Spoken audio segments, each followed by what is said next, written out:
an MTV Crib style tour of our weekend van. Guys, we'll start with the front first and the driving portion of this van. It's a Mercedes Sprinter van, so it drives really well.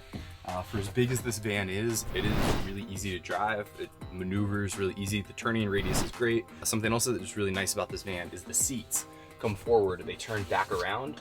So you're hanging out up front and you want to turn around, pull a little lever on the bottom, and both these seats flip around so you've got more livable space, which is also really nice.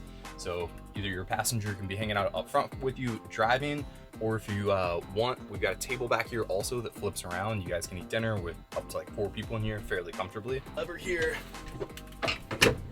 Up on the front as well, we've also got a dash cam. So if we get in the reverse, we've got like high def cameras that will show you like an above view of the van, so backing out of spots or getting around things is also really easy. I think the plus to something this size versus like maybe a little bit bigger with an RV is that you can drive it so easily.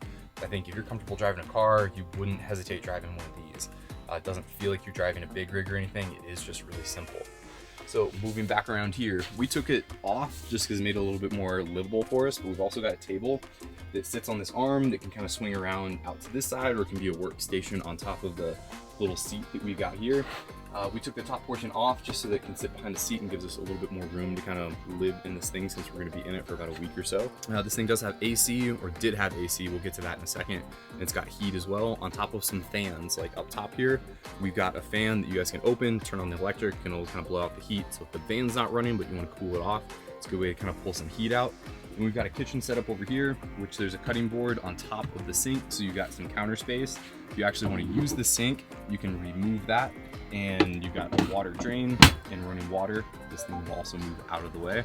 Moving over to the side, we've got a propane stove. So we've got 2 burners here.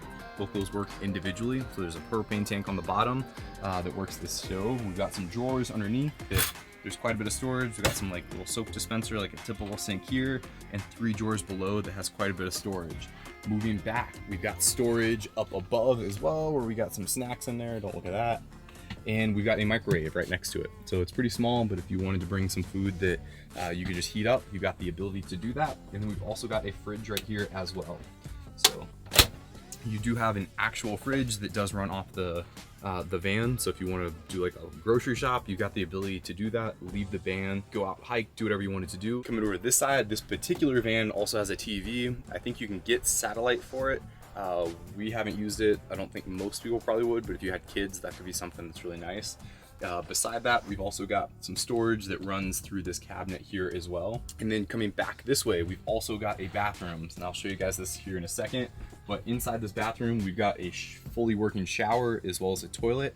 So we've got more or less all the amenities you could want inside this van. Towards the end of this video, we'll also give you guys kind of some recommendations of things that we would do without, or the suggestions that we would have if we were gonna do this differently. Moving into the back, we've got a full-size bed with a Tempur-Pedic mattress on it. That is a huge plus. Some of these have maybe better beds than others. For us, that was a priority, and we slept, or have slept, excellent in this thing so far. Underneath the mattress, it's also got kind of an egg crate system to where you've got a little bit of a sleeping board underneath, which does make it more comfortable and is plenty big enough for 2 people. This van did also have a fully functioning AC unit, but the people who rented it before us tried to drive it through a parking garage and ripped it off. So we haven't needed it. The weather's imperfect for us, but during the summers, this van or one comparable to it would also have a fully functional AC unit.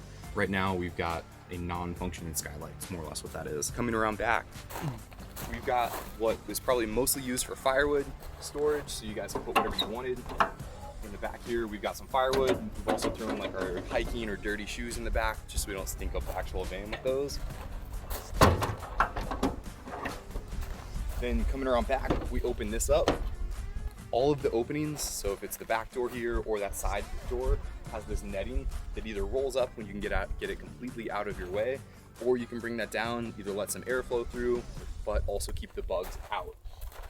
It's magnetic here in the middle, and we've got some rolling drawers, so underneath our bed, whatever you need to store, we've got kind of some of the van equipment, as well as an extra little cooler here just to keep it out of our way.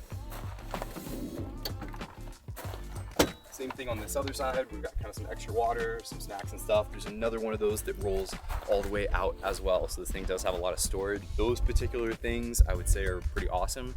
In whatever van you get, that seems to be a really handy storage thing, so it keeps things out of your way. It's also really accessible, so you're not like climbing in and digging, since they slide all the way back out. Over on the side, this is the back side of the sink here, and we've got an outlet on the inside, so if you needed to run power outside, you've got the ability to do that. And then you've also got kind of like a little food or bar station here as well. And if you needed to store stuff, you're welcome to do that. And this thing closes back up. I think it does close, but I think that it rattles, so they got some tape on there. But there is a ton of storage. This is a 4-wheel drive van, which we would highly recommend. And for us, that has been a big plus. And if we were going to do this or recommend it, we would definitely suggest getting a van that you don't have to worry about where you're taking it. It's got ground clearance. It's got the ability to keep you from getting stuck. All right, so a couple of things that we would maybe do differently. That we've learned having this van, that if we were either to get one or rent one of these, we would maybe change a little bit. So for me, when we first rented this, the thought of having a bathroom and a shower and a toilet was like a must-have. After actually having it and being in the van, it's a lot of space and we have actually yet to use it. So we would rather for sure have the space than actually have an indoor shower. 100%. What would be nice and make a lot of sense is having the ability to have an outdoor shower. So if you wanted to kind of spray your feet off or wipe any dust or whatever, that would be really nice, but the inside space is not worth it for a couple reasons. One, it's not like you have a full-on hot water tank. So even if you wanted to take a shower, you don't get like 2 minutes of good pressure in hot water. You've got a pretty quick time frame with not a whole lot of water pressure. What we've also found is almost anywhere you go, national parks or anything like that, you're gonna have the ability to kind of like rent showers at a place, which is gonna be really good water pressure and really hot water. So that's really just makes a whole lot more sense. They've also got bathrooms and stuff that you can use, and they're not so spread out that it makes it inconvenient. Yeah, I think for us, both of us didn't realize that the showers were gonna be so accessible. All you do is have to pay $3 to $4 for a token. It's gonna give you 5 to 8 minutes of a shower.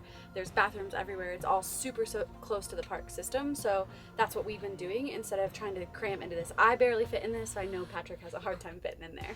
The second thing, it seems like having a TV would be really cool, but honestly, we're out camping and we're just gonna build fires and hang out and look at the stars. We're not gonna be sitting in our van watching TV. So if it were me, I would look for a different setup to where there isn't a TV, but there's actually more cabinet space. So you can just continue storing and using that space very wisely and efficiently, so you don't have to keep moving bags or things like that to get around. There's a reason these things are so popular. They make traveling and doing these types of things so accessible and easy that like there's a reason they're trendy right now for sure. It's super fun, and I was really nervous when we rented this thing about driving it. I have a little 2-door Jeep Wrangler back in Ohio, and so this is much bigger than my little 2-door Wrangler. And honestly, I jumped right into the driver's seat when we were taking that longer drive and switched to give him a break, and I had no problem. I could see great, the mirrors are big, it drives super easy. I would have never even known, other than some of the rattling that happens in the back, that I was driving a pretty decent sized van. So I feel like that alone is just the ease of driving it, and all of the visibility and just being able to drive it comfortably is 100% the way to go, versus maybe driving a bigger RV or something like that. And this has all the amenities and plenty of space. So we hope this was helpful. If you guys have questions, drop them below. We'll go through and we'll do our best to answer all of those. If not, we'll catch you guys in the next one.